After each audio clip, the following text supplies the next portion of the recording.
wabarakatuh. Makasih yang udah klik video ini. Di video ini aku mau sharing ke kalian skincare rutin yang aku pakai. Di skincare yang aku pakai itu masih dengan produk RH. Aku mau bahas tentang peralihan aku dari produk RH yang menggunakan resep dokter lalu ke produk RH yang bisa dijual bebas atau OTC, over the counter. Jadi produk itu tuh produk yang bisa dibeli tanpa resep dokter. Itu ada di apoteknya RH. Nah, jadi produk apa sih yang aku udah nggak pakai lagi? Di sini aku mau jelasin satu-satu. Nah, yang pertama yang aku pakai di produk RH itu dari pertama ya, dari awal 2 tahun yang lalu itu aku selalu pakai pencuci wajah dari RH2 yang botol kecil itu tuh yang ada kuning-kuningnya itu yang untuk kulit berminyak. Nah, ini botolnya, ini tuh botolnya udah habis ya, si pencuci mukanya udah habis, aku belum beli lagi. Terus aku udah letekin, ya kan aku emang hobinya suka mengkoleksi gitu ya, mengkoleksi bekas-bekas hair care, body care, skin care gitu ya. Jadi ini juga menurut aku sayang banget kalau dibuang, jadi aku koleksi aja gitu meskipun aku nggak tahu ini buat apa. Dan ini tuh dari dulu aku pertama ke RH 2 tahun yang lalu atau 3 tahun yang lalu lah, aku selalu disaranin oleh dokter pakai facial wash yang untuk kulit berminyak ini. Walaupun ada kan ya pencuci wajah yang untuk jerawat, tapi aku disaranin oleh dokternya pakai yang untuk kulit berminyak. Ini tuh harganya sekitar 73.000. Nah, kalau untuk skincare malamnya yang AVSS ini juga sering aku bahas kan di video aku sebelumnya. Ini pasti selalu ada di skincare malam aku. Dan selanjutnya udah beberapa kali konsul kan ya. Nah, sebelumnya aku banyak banget jerawatnya. Terus dokter itu meresepkan si produk yang namanya ANC. Ini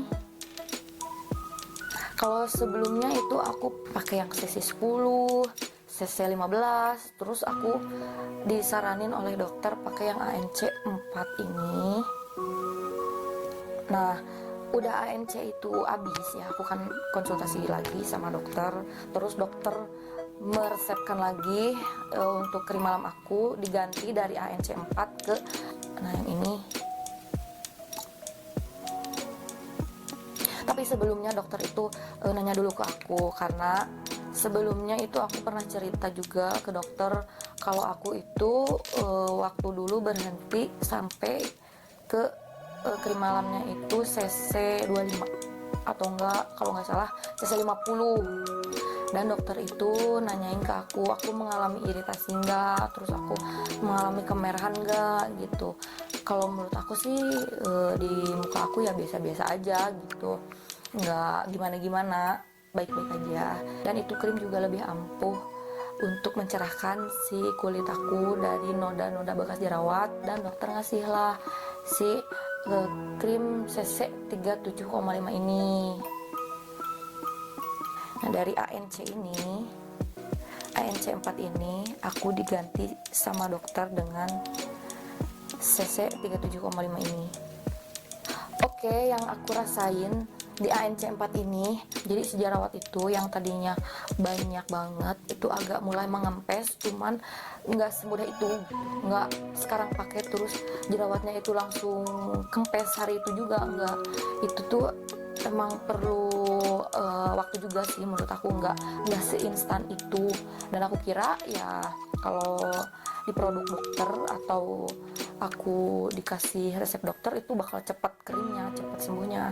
Tapi menurut aku ya biasa aja sih, cuman ampuh juga sih untuk mencegah jerawat aku yang muncul lagi. Emang sih masih aja jerawat aku muncul 1, 2, 3 lah, cuman nggak sebanyak itu.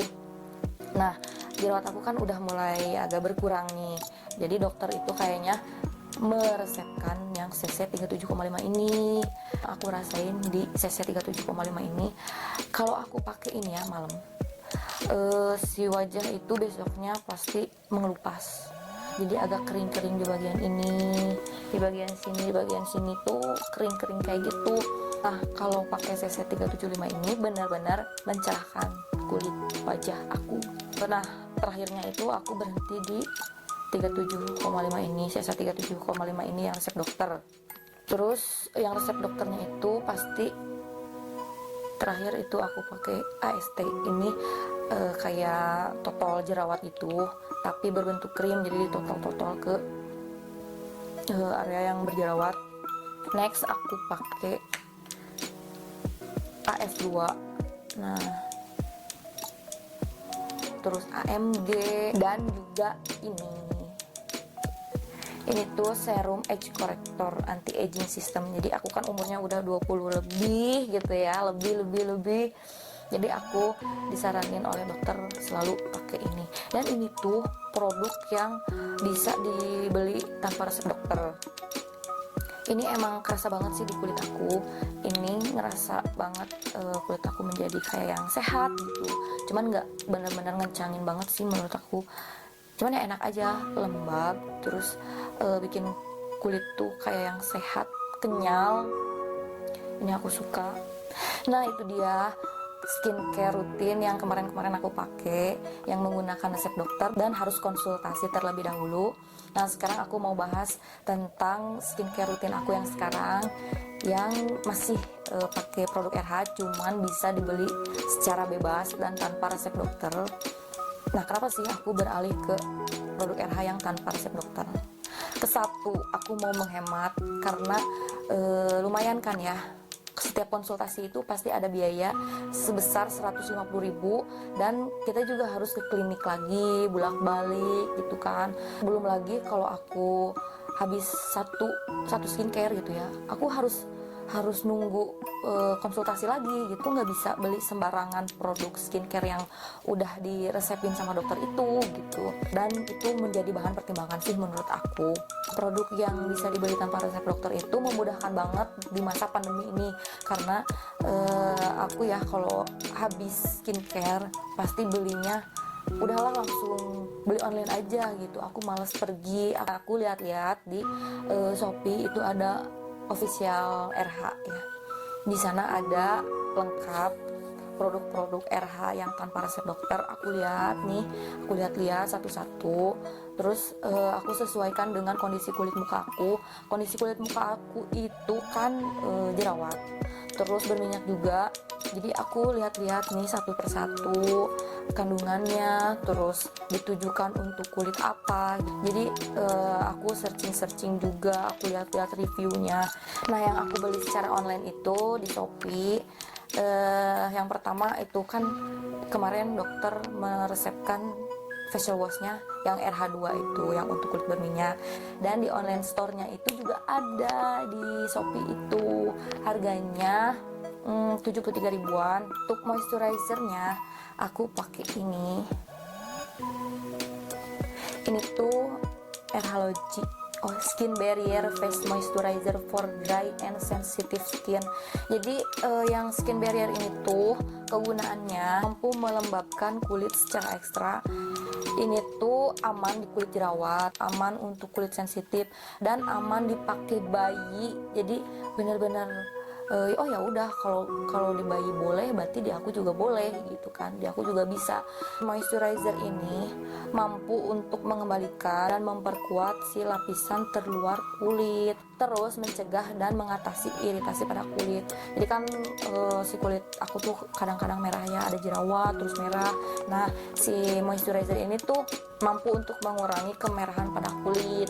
Nah nextnya aku pakai sunscreennya itu aku pakai yang ini, yang varian Acne. Kenapa aku pakai moisturizernya yang Skin Barrier dan pakai sunscreennya yang seri Acne Care Lab ini?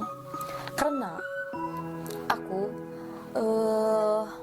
mensugesti diri aku untuk oh ya udah, aku kan punya masalah dari lapisan terluar kulit juga. Jadi aku tuh kadang punya masalah di banyak komedo yang bisa keangkat gitu kan, terus bekas-bekas jerawat yang ada di permukaan kulit. Jadi aku berpikirnya Skin Barrier ini bisa mengatasi di kulit wajah aku yang kasar, yang ada komedo-komedonya yang bisa diambil gitu kan. Dan emang bener sih menurut aku si moisturizer ini bisa meratakan kulit. Terus kalau ada komedo-komedo dikit ya bisa diambil, terus udahnya tuh kalau pakai ini tuh udah aja gitu, si kulitnya tuh rata. Nah, kenapa aku pakai sunscreennya yang Acne Care Lab ini? Karena aku juga penasaran sama produk yang Acne Care Lab ini. Jadi aku memutuskan untuk ya udah sunscreennya itu yang seri Acne ini. Ini SPF 30 PA+++. Jadi plusnya itu ada 3. Ini 30 gram, ini 30 gram juga. Jadi menurut aku lumayan awet ya dibandingkan dengan produk yang resep dokter itu. Yang moisturizer skin barrier ini harganya kurang lebih 89.000. Kalau yang ini Sun Friendly Acne Care Lab ini harganya 87.000 ya, kurang lebih. Ini adalah skincare rutin pagi aku cukup pakai facial wash yang itu, yang RH2, terus ke moisturizer dan ke Acne Care Lab Sun Friendly ini. Untuk skincare malamnya aku bersihin muka pakai ini udah habis tuh, Simply Remove Moisturizing Cleanser Gel. Ini pernah bahas di video aku sebelumnya. Ini harganya 73 ribuan ya, kurang lebih. Ini lumayan bisa mengangkat si kotoran-kotoran yang ada di wajah. Aku lanjut ke cuci muka pakai RH2 lagi. Aku lanjut ke serum. Untuk skincare malam aku pakai serum yang ini. Tetap ini tuh harus pakai. Ini harganya sekitar 170 ribuan. Setelah aku cuci muka terus pakai serum ini, lanjut aku ke krim malam. Krim malamnya itu aku pakai yang True White ini. Nah, kenapa aku memutuskan pakai ini? Karena aku lihat di online store-nya itu cari-cari night cream yang cocok untuk kulitku apa gitu. Kalau yang seri Acne Care Lab itu kayaknya sih nggak ada night creamnya. Dan aku memutuskan pakai ini karena untuk mencerahkan bekas-bekas jerawat aku. Dan emang menurut aku benar-benar bisa mencerahkan kulit aku. Terus ini juga isinya lumayan banyak, 30 gram. Jadi lumayan awet lah karena aku pakainya cuman segitu aja gitu. Aduh, ini sayang. Nah, ini juga ada sih seri day creamnya, cuman aku pakai untuk night cream aja. Untuk skincare malam aku pakainya aja karena lumayan juga. Ini harganya satu botol kayak gini tuh 150 ribuan. Cuman ya menurut aku awet sih, lumayan daripada pakai yang resep dokter itu. Nah, segitu aja videonya. Semoga video ini bermanfaat untuk kalian. Makasih yang udah nonton video ini sampai akhir. Produk ini cocok di aku, belum tentu cocok di kalian. Jadi kalian juga harus cari-cari tahu dulu, harus searching-searching dulu. Dan maaf juga bila ada salah-salah kata. Nah, jika kalian yang sudah pakai produk RH dan lebih tahu daripada aku, boleh kalian komen di bawah, sharing bareng-bareng gitu ya tentang produk RH ini. Jika kalian suka dengan video ini, jangan lupa like, terus jangan lupa subscribe channel aku. Dadah, sampai ketemu di video selanjutnya, bye bye.